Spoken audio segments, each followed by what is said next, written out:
La FFVE contribue à protéger le patrimoine automobile en France. Le patrimoine automobile, c'est l'affaire du XXe siècle pour notre pays particulièrement.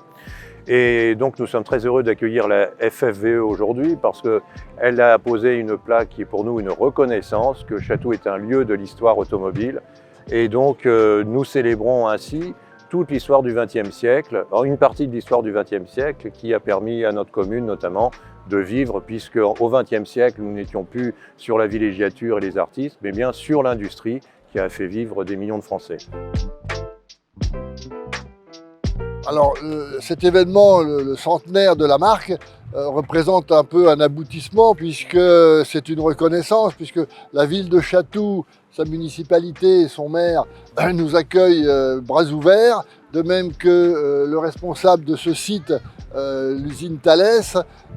Tous ces gens ont été très accueillants, très réceptifs à notre demande et donc ça nous a permis de faire la manifestation dans d'excellentes conditions.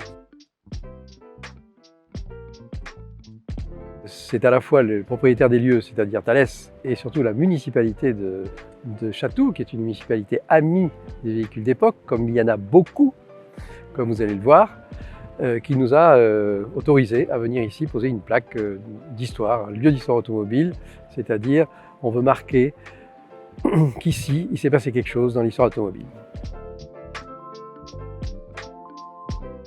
Eh bien sûr, c'est une page d'histoire industrielle que nous avons célébrée ce matin, puisque nous sommes ici sur le site historique de l'industrie à Chatou. Il faut savoir que sur cet emplacement, en 1927, étaient déclarés 267 employés qui travaillaient à Chatou. Et puis, Georges Girard faisait appel à un ancien ingénieur de Delage qui s'appelait Maurice Gauthier.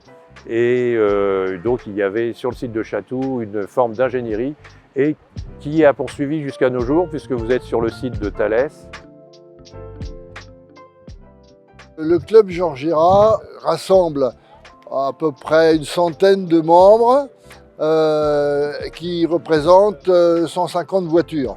Ce sont des voitures qui sont très modernes pour l'époque et ces autos, en plus, certainement les voitures des années 20 ont participé beaucoup à des compétitions de tourisme, des épreuves de tourisme, comme les 24 heures du Mans par exemple en 1923.